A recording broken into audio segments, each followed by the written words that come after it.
My name's David Berg. I am a cardiologist at the Brigham and Women's Hospital in Boston, Massachusetts, and Harvard Medical School, and an investigator in the TIMI study group. So very early on in the pandemic, it was appreciated that patients with COVID-19 have an increased risk of developing blood clots.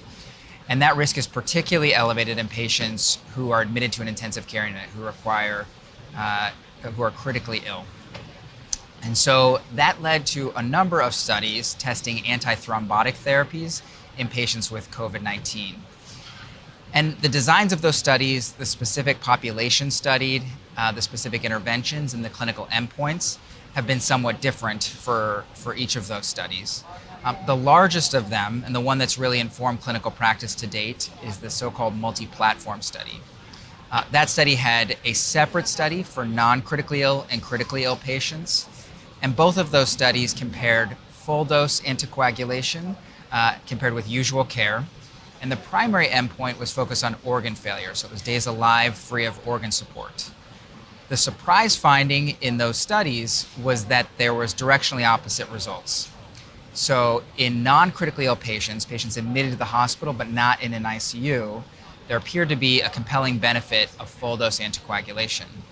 That was not seen in critically ill patients.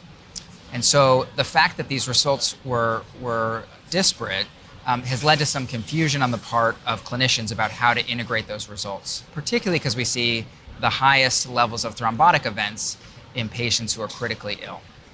So COVID-PACT was a study that focused on critically ill patients with COVID-19. It was a 2x2 factorial randomized controlled trial. Patients were randomized to either full-dose anticoagulation or standard dose prophylactic anticoagulation as a strategy. And then if a patient was not already on an antiplatelet therapy, they underwent a second factorial randomization to either clopidogrel or to no antiplatelet therapy. And they were followed through the end of their hospital stay or to 28 days after randomization. The primary endpoint in that study was a composite of venous and arterial blood clots, which was different from the multi-platform study.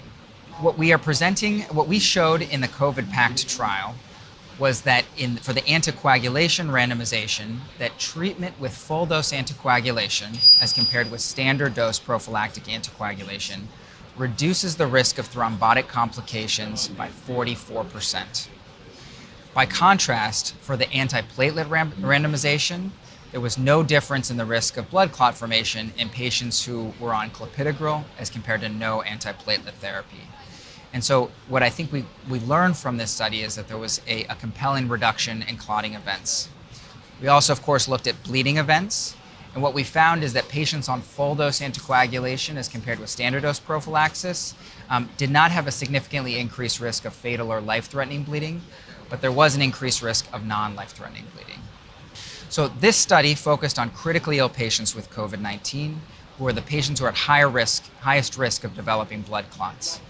And what we showed in the COVID-PACT trial was that a treatment strategy focused on full-dose anticoagulation as compared with standard dose prophylactic anticoagulation reduces the risk of life-threatening blood clots with an increase in non-life-threatening bleeding.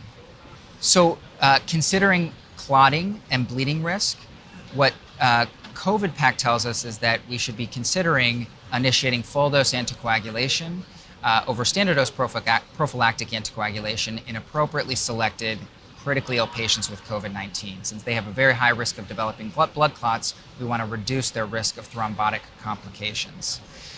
As I mentioned before, we saw a compelling reduction in clotting events in patients on full-dose anticoagulation.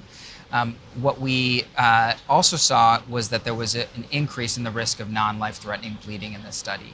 And so I think there are still some questions that remain about which are exactly the patients who may be too high a bleeding risk to be able to tolerate full-dose anticoagulation. So I think we have some work to do to sort out exactly the appropriate patient selection, but I think as a strategy in the critically ill population, what we can say with certainty now is that full-dose anticoagulation reduces the risk of thrombotic complications.